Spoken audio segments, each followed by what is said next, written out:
Hello বাচ্চা, আজি আমি আলোচনা কৰিম চতুৰ্থ শ্ৰেণী অৰ্থাৎ ক্লাছ 4ৰ পৰিৱেশৰ পাঠ 3 প্ৰকৃতি ভ্ৰমণ। প্ৰকৃতি ভ্ৰমণ মানে তোমালোকে বুজি পাইছানে? প্ৰকৃতি ভ্ৰমণ মানে আমি তোমালোক কাজিৰঙা যাই পাইছানে? বহুতে যাই পাইছা চাগে কাজিৰঙা। আৰু কাজিৰঙাত বিভিন্ন গছ গছনি, বাঘ ভালুক, জীৱ জন্তু আদি দেখা পোৱা যায়। আৰু কাজিৰঙাৰ কথাই ইয়াতে দিছে।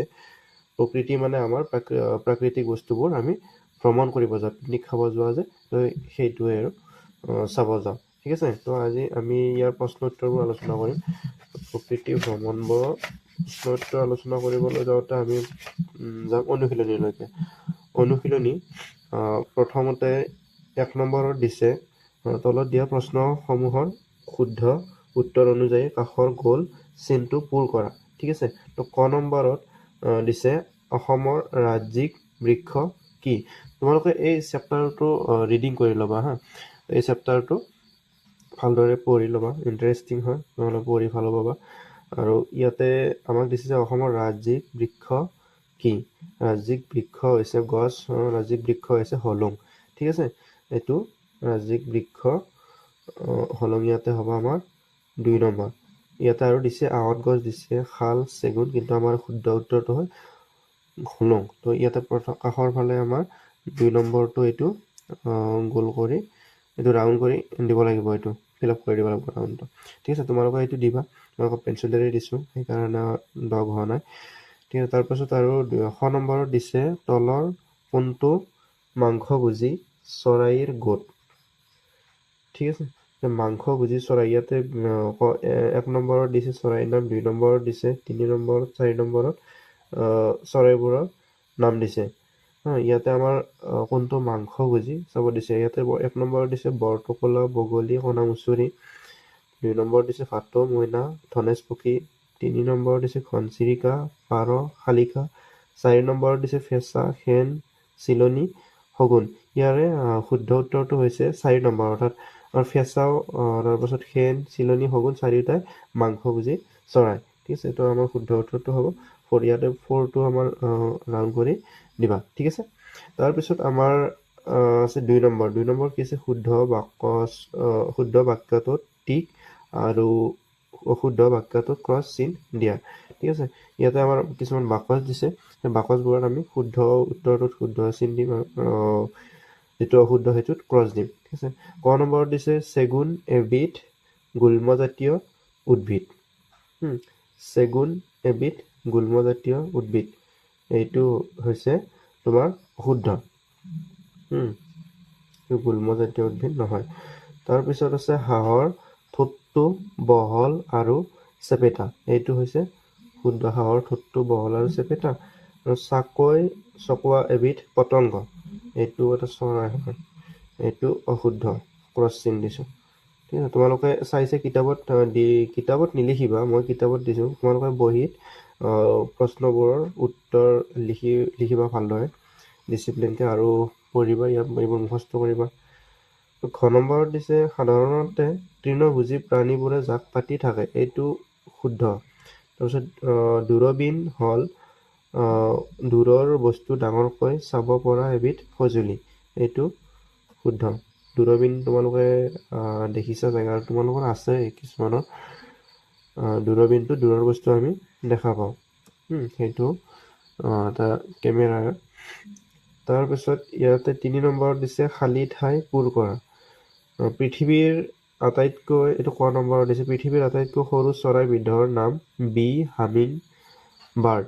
পৃথিৱীৰ আটাইতকৈ সৰু চৰাই, এইটো তোমালোকে মনত ৰাখিবা, কুইজতো আহিব পাৰে। পৃথিৱীৰ আটাইতকৈ সৰু চৰাইবিধৰ নাম বি হামিং বাৰ্ড। তাৰপিছত 6 নম্বৰত দিছে পতংগৰ খন ঠেং থাকে, ইয়াত 6খন লিখিব লাগিব। পতংগৰ 6খন ঠেং থাকে। অসমৰ ৰাজ্যিক প্ৰাণীটোৰ নাম গড়। আমাৰ অসমৰ ৰাজ্যিক প্ৰাণীটোৰ নাম গড়। তাৰপিছত ঘ নম্বৰত দিছে ধনেশ পক্ষীয়ে গছৰ সুৰুঙত বাহ সাজে। ধনেশ পক্ষীয়ে গছৰ সুৰুঙত বাহ সাজে। ঠিক আছে, তোমালোকে এইখিনি লিখি লোৱা। তাৰপিছত আমাৰ 4 নম্বৰত কি দিছে চাবা। 4 নম্বৰত দিছে চমু উত্তৰ লিখা। ক নম্বৰত দিছে চহলা বিল ক'ত অৱস্থিত। আমি প্ৰথম পেজতে পাম পঢ়িলে। তো মই ইয়াত লিখি থৈছোঁ, তোমালোকে চাবা। চহলা বিল ক'ত অৱস্থিত, এইটো ক নম্বৰৰ উত্তৰ হ'ব কাজিৰঙাত। তোমালোকে এইবোৰ লিখি লোৱা, ঠিক আছে। বহীত ভিডিঅ' চাই চহলা বিল কাজিৰঙাত অৱস্থিত, এইটো কাজিৰঙাত বুলি লিখিবা। তাৰপিছত খ নম্বৰৰ প্ৰশ্নটো কি দিছে, দুবিধ পৰিভ্ৰমী চৰাইৰ নাম লিখিব দিছে। দুবিধ পৰিভ্ৰমী চৰাইৰ নাম লিখো। ইয়াতে লিখিছোঁ আমি ধৃতৰাজ, চাকৈ চকোৱা, তাৰপিছত শামুক ভঙা আদি। মই 3টা লিখিছোঁ, 2টা লিখিবা। পৰিভ্ৰমী মানে আমাৰ অসমলৈ বসন্ত ঋতুত বিভিন্ন চৰাই আহে, বহুত দূৰণিৰ পৰা সেই চৰাইবোৰ আহে, সেইকাৰণে সিহঁতক পৰিভ্ৰমী চৰাই বুলি কোৱা হয়, ঠিক আছে। তাৰপিছত ঘ নম্বৰটো কি দিছে আমাক, পৰ্যটকৰ ভ্ৰমণৰ বাবে কাজিৰঙাত পৰিবহণৰ কি ব্যৱস্থা আছে। তাৰপিছত চাবা, ইয়াত গ নম্বৰ দিছে পৰিভ্ৰমণ আমাৰ কি আছে, ভ্ৰমণৰ বাবে জীপ আছে, জীপ হাতী চাফাৰী কৰিব পাৰি, জীপ চাফাৰী কৰিব পাৰি, জীপ হাতী আদি ব্যৱস্থা আছে, ঠিক আছে। তাৰপিছত ঘ নম্বৰটো দিছে পাগুলি খোৱা প্ৰাণী এবিধৰ নাম।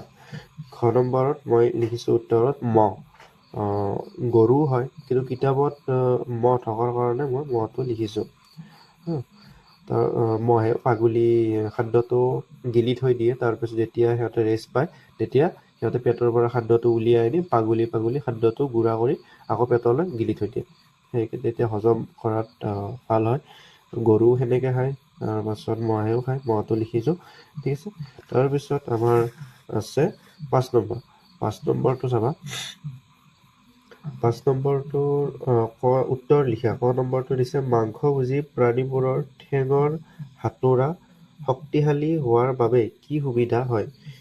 হাতোৰা শক্তিশালী হোৱাৰ বাবে কি সুবিধা হয় সেইটো চাবা। ক নম্বৰ আমাৰ কটো চাবা উত্তৰত মাংসভোজী প্ৰাণীবোৰৰ ঠেঙৰ হাতোৰা শক্তিশালী হোৱাৰ বাবে চিকাৰ কৰা প্ৰাণীটো খামুচি ধৰি ৰাখিব পাৰে, ঠিক আছে। এইটো তোমালোকে লিখি লোৱা। আৰু খ নম্বৰত দিছে পৰিভ্ৰমী চৰাইবোৰ অসমলৈ কিয় আহে। এতিয়া আমি লিখিব লাগিব পৰিভ্ৰমী চৰাইবোৰ অসমলৈ কিয় আহে। পৰিভ্ৰমী চৰাইবোৰে অতিপাত ঠাণ্ডা বা প্ৰখৰ গৰমৰ পৰা ৰক্ষা পাবলৈ কিছুমানে খাদ্যৰ সন্ধানত আৰু কিছুমানে বংশ বৃদ্ধি কৰিবলৈ অসমলৈ আহে, ঠিক আছে। এইটো উত্তৰটো লিখিবা। পৰিভ্ৰমী চৰাইবোৰে অতিপাত ঠাণ্ডা বা প্ৰখৰ গৰমৰ পৰা ৰক্ষা পাবলৈ আৰু কিছুমানে খাদ্যৰ সন্ধানত আৰু কিছুমানে বংশ বৃদ্ধি কৰিবলৈ অসমলৈ আহে, ঠিক আছে। এইটো উত্তৰটো লিখি ল'বা। তাৰপিছত আমাৰ গ নম্বৰ দিছে চহলা বিলত থকা প্ৰাণী আৰু চৰাইবোৰক পৰ্যটকে খাদ্য খাবলৈ দিয়াটো কিয় নিষেধ। এইটোৰ উত্তৰটো হ'ব চহলা বিলত থকা প্ৰাণী আৰু চৰাইবোৰক পৰ্যটকে খাদ্য খাবলৈ দিয়াটো নিষেধ, কাৰণ বাহিৰৰ খাদ্য খালে বেমাৰ আজাৰ হোৱাৰ সম্ভাৱনা থাকে। আমি পৰ্যটকৰ পৰাই খাদ্যটো প্ৰাণীবোৰক খাব নিদিয়ে, জীৱ জন্তুবোৰক খাব নিদিয়ে, কাৰণ সিহঁতে বাহিৰা খাদ্য খালে বেমাৰ আজাৰ হ'ব পাৰে, সেইকাৰণে নিদিয়ে। এইটো এনচাৰটো লিখি ল'বা, ঠিক আছে। আৰু ঘ নম্বৰত দিছে চৰাই চিৰিকটি অথবা প্ৰাণীক কিয় সজাত বন্দী কৰি থব নালাগে। তাৰপিছত ঘ নম্বৰটো চাবা, চৰাই চিৰিকটি বা প্ৰাণীক সজাত বন্দী কৰি থব নালাগে, কাৰণ মই ইয়াতে 4টা লিখিছোঁ, তোমালোকে পৰীক্ষাত যিমান নম্বৰ দিয়ে সেইটা লিখি দিবা। যদি 1 নম্বৰ দিয়ে এটা লিখিবা, 2 নম্বৰ দিলে 2টা লিখিবা, 3 নম্বৰ দিলে 3টা লিখিবা, ঠিক আছে। সেনেকৈ লিখিবা। 1 নম্বৰত লিখিছোঁ সিহঁতে মুক্তভাৱে বিচৰণ কৰিব বিচাৰে, সজাত হ'লে সিহঁতৰ কষ্ট হয়, অসুস্থ হ'ব পাৰে, 3 নম্বৰত দিছোঁ ই সিহঁতৰ জীৱনৰ অধিকাৰ কাঢ়ি লোৱা হয়। 4 নম্বৰত দিছোঁ উৰি ফুৰা খাদ্য বিচৰা আদি স্বাভাৱিক আচৰণ কৰিব নোৱাৰে। ঠিক আছে, এইখিনি লিখি লোৱা তোমালোকে। তাৰপিছত 19 নম্বৰত দিছে পৰ্যটকক গাইডে কেনেদৰে সহায় কৰে। ইয়াতে লিখিছোঁ চাবা, পৰ্যটকক গাইডে তলত দিয়া ধৰণে সহায় কৰে। ইয়াতো 4টা পইণ্ট লিখিছোঁ। 1 নম্বৰত লিখিছোঁ চাবা, সুৰক্ষা আৰু নিয়ম কানুনৰ বিষয়ে সজাগ কৰে। সুৰক্ষা আৰু নিয়ম কানুনৰ, এইটো কানুনৰ কানুনৰ বিষয়ে সজাগ কৰে।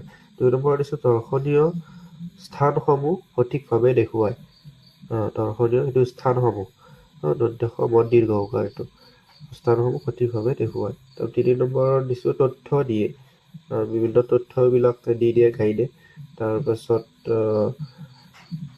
4 নম্বৰত দিছোঁ ভ্ৰমণটো সহজ আৰু উপভোগ্য কৰি তোলে। ঠিক আছে, ইয়াত গাইড মানে আমাক ফুৰিবলৈ গ'লে এজন আমাৰ লগত মানুহ পঠাই দিয়ে সিহঁতে, য'ত আমি যাওঁ ফুৰিব জেগা চাব। তো সেই মানুহজনে আমাক বুজাই দিয়ে যে এইটো কি বস্তু বা সেইটো কি বস্তু, সেনেকৈ আমাক বুজাই দিয়ে। বিভিন্ন ঠাইবোৰত লৈ যায় বুজাই দিয়ে সেই জেগাবোৰৰ কথা। সেই মানুহজনক গাইড বুলি কয়। ঠিক আছে, তাৰপিছত ইয়াতে চাবা, এইবাৰ দিছে 6 নম্বৰ। 6 নম্বৰত দিছে ক অংশ আৰু খ অংশ আস্তানি মিলোৱা। ইয়াতে ক অংশ খ অংশ তোমালোকে বহীত লিখি ল'বা, লিখি লৈ আস্তানি মিলাবা। ইয়াতে দিছে ধৃতৰাজ চৰাইটো কি হৈছে, এবিধ পৰিভ্ৰমী চৰাই। তাৰপিছত এইটো নলসাগৰি এবিধ উদ্ভিদ। উদ হৈছে এবিধ প্ৰাণী, আৰু মৌমাখি হৈছে এবিধ পতংগ। ঠিক আছে, তাৰপিছত 7 নম্বৰত দিছে পাৰ্থক্য লিখা। তৃণভোজী আৰু মাংসভোজী প্ৰাণী। তৃণভোজী আৰু মাংসভোজী প্ৰাণীৰ পাৰ্থক্য লিখিব লাগিব। এতিয়া তোমালোক এইটো ইম্পৰ্টেণ্ট প্ৰশ্ন, এইটো ভালকৈ চাবা। 1 বা 2 নম্বৰ অহাৰ চান্স বেছিকৈ আছে। এতিয়া চাবা, তৃণভোজী আৰু মাংসভোজী কি হয় চাবা। তৃণভোজী হৈছে যিবোৰ আমি ঘাঁহ বন খোৱা প্ৰাণীবোৰ দেখা পাওঁ, ছাগলী গৰু, সেইবোৰ তৃণভোজী প্ৰাণী। আৰু মাংসভোজী প্ৰাণী আমি কোনবোৰ দেখা পাওঁ, বাঘ, সিংহ, তাৰপিছত আৰু কাউৰীটো মাংস খায়।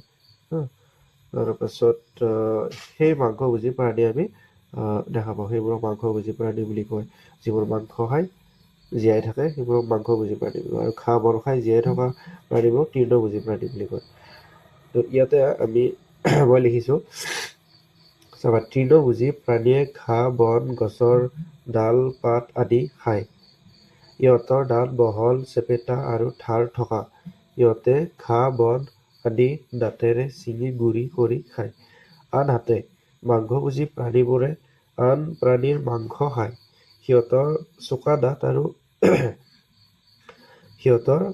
দাঁত আৰু নখেৰে সিহঁতে চিকাৰ কৰা প্ৰাণীৰ মঙহ টুকুৰা কৰি খায়। ঠিক আছে, তোমালোকৰ যদি 1 নম্বৰ দিয়ে, 1 নম্বৰ বা 2 নম্বৰ, তেতিয়া এটা লাইন লিখিলে হ'ব। তৃণভোজী প্ৰাণীয়ে ঘাঁহ বন, গছৰ ডাল পাত আদি খায়, ইয়ালৈকে লিখিলে হৈ যাব। ঠিক আছে, তাৰপিছত ইয়াৰে এটা লাইন লিখিবা, আনহাতে মাংসভোজী প্ৰাণীবোৰে আন প্ৰাণীৰ মাংস খায়। ইয়ালৈকে লিখিবা। ঠিক আছে, ইয়াৰে এটা লাইন লিখি দিবা।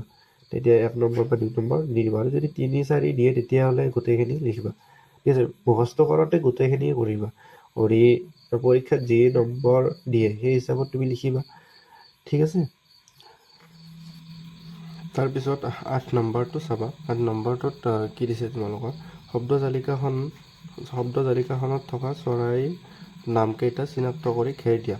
ইয়াতে তোমালোকৰ শালিকাটো দিয়াই আছিল আগৰ পৰাই অলৰেডি। তাৰপিছত আমি বাকীবিলাক মই দি থৈ দিছোঁ, তোমালোকে চোৱা যে শামুক ভঙা, তাৰপিছত ঈগল, চিলনী, শেন, হাঁহ, তাৰপিছত পাৰ, ঘনচিৰিকা, বুলবুলি, এইবোৰ গোটেইবোৰ আমি ঘেৰ দিছোঁ, তোমালোকে চাই ঘেৰ দিয়া। ঠিক আছে, আৰু যদি তোমালোকৰ চকুত পৰে বা কিবা মই নিদিয়া চৰাইৰ নাম, তো তোমালোকে খেৰ দি ল'বা ঠিক আছে আৰু আজিৰ ভিডিঅ'টো ইমানেই আছিল তোমালোকৰ কেই নম্বৰ পাঠ আছিল এইটো 3 নম্বৰ পাঠৰ প্ৰশ্নৰ উত্তৰ এইখিনি আছিল ঠিক আছে আৰু তোমালোকে মোৰ ভিডিঅ'টো এতিয়া খতম হ'ল তোমালোকৰ এতিয়া কাম কি হ'ব তোমালোকে চেনেলটো ছাবস্ক্ৰাইব কৰি দিয়া যেটো আমিনুল ইডু ক্লাছ সেইটো ছাবস্ক্ৰাইব কৰি দিয়া ঠিক আছে আৰু ভিডিঅ'টো লাইক কৰি দিয়া আৰু তোমাৰ বন্ধু বান্ধৱীলৈ শ্বেয়াৰ কৰি দিয়া ঠিক আছে আৰু ভিডিঅ'টো চোৱাৰ বাবে ধন্যবাদ